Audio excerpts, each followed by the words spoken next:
The Panthers get the win against the Raiders in Las Vegas, but at what cost? Let's talk about it.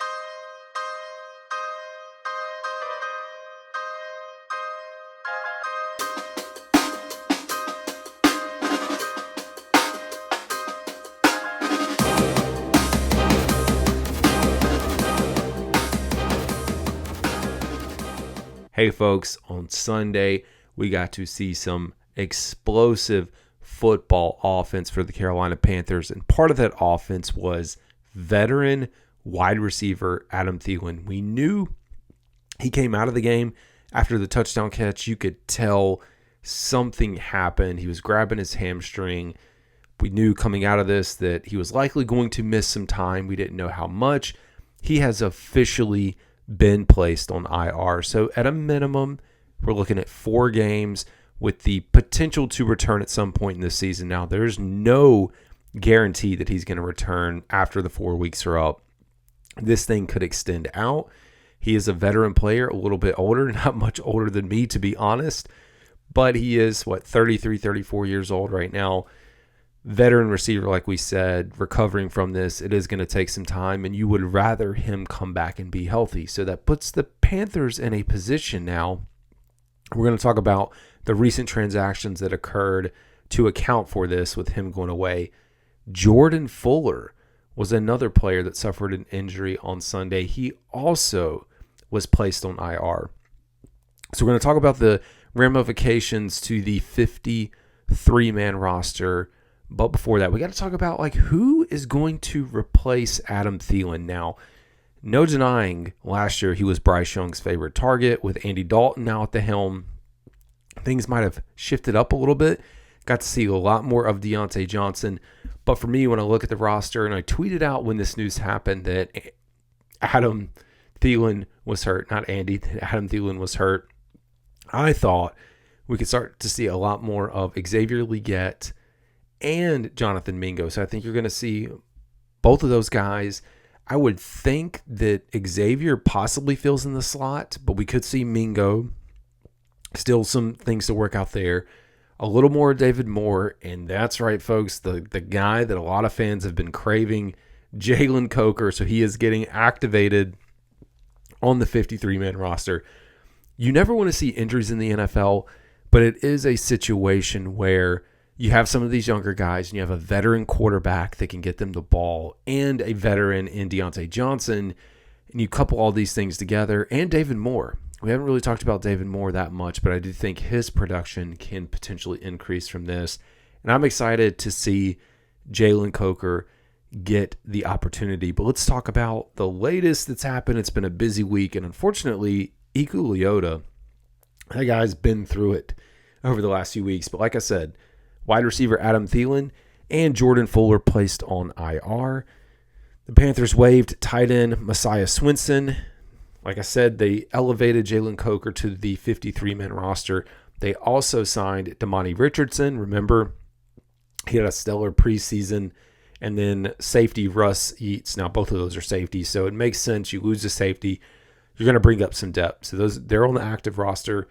They released Iku Leota, like I said, from the practice squad, and then signed Alex Cook, who's also safety, remember, from the preseason as well, and cornerback Justin Hardy to the practice squad. So it's been a busy week, man. Iku Leota went from practice squad, elevation, 53-man roster, cut, waived, signed to the practice squad. I mean, the dude's kind of had it rough, but I think right now it's just a matter of needing bodies at certain positions. And I actually wanted to go out, see if we could pull this up while I'm doing this live, and take a look at the practice squad. Where did we go? 1 second. I had the full 53-man roster pulled up here on my screen, and I just took it down. So now the practice squad, we have Deion Kane, who's a wide receiver, Jatiri Carter, a guard, Kenny Dyson, an outside linebacker, Justin Hardy, a cornerback, Azizi Hearn, a DB, Thomas Nkum, an outside linebacker, Dylan Johnson, the running back, Jordan Matthews, tight end. Jack Plummer, quarterback. TJ Smith, defensive tackle. Brandon Walton, offensive tackle. Deshaun Williams, defensive tackle.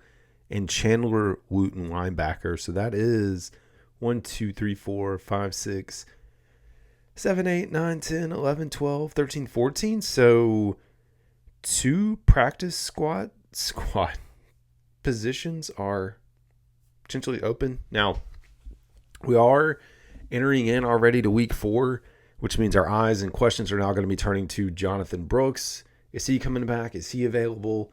Or will he be available shortly? Amari Barno as well, but I think more importantly, DJ Wonham.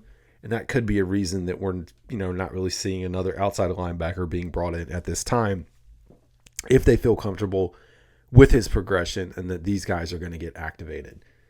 So lots of moving parts, and we're going to be taking on a Bengals team that is 0-3. Hard to imagine that they would be the 0-3 team entering this matchup, although the offense on that side has looked pretty good. Defense is the one that's kind of let down a little bit. I will have a guest on the show. My man Randy Slack is coming on. He's a Cincinnati Bengals fan, so we'll have that episode coming out probably Wednesday night or Thursday. So I'll keep you posted. Always be sure to subscribe to the channel so you can watch it on YouTube or listen wherever you get your podcasts. And now, folks, kind of closing out this episode, as short one that it is, there's a lot of folks out there, man, that are trying to find ways to just be down. And I don't know why folks are trying to be down right now. As a Carolina Panthers fan, we have not seen a win like that in years. You have to go back to the Steve Wilkes days.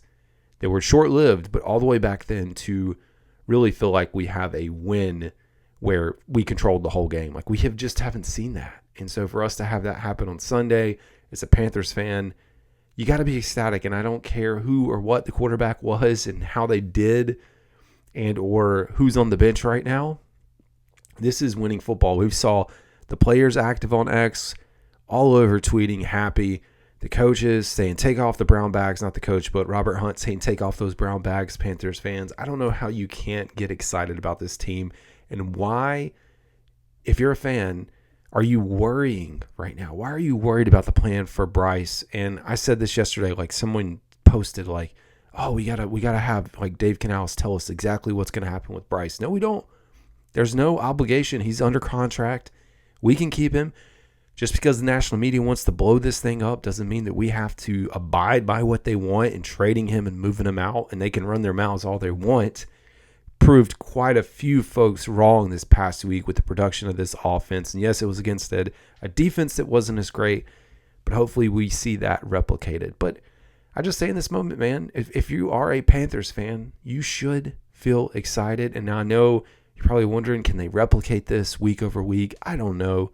But at least in the moment of where we are, it's better than what we've been. And if the Panthers win on Sunday and move to 2-2, this will be the first time that they have been 500, a record of 500 since week 10 of 2021. And that was the famous Cam Newton I'm back game. That's how long it's been. 2021. We're talking almost 2.5 seasons. I don't know how many games that is since this team has had a 500 or better record. Really after week 2, because week 1, you go to 0-1, you're still 500. So after week 2, we are trying to be competitive. We're the only team in the NFC South that won.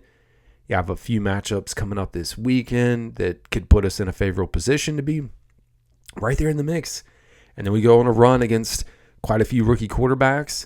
Never know, man. You never know with this league. So just relax, man. We'll figure out the quarterbacks. We don't have to do it right now. Let Andy be Andy. Let Bryce figure it out. And then, hey, go from there. Anyways, folks, this is Carolina Dad. Y'all have a good one.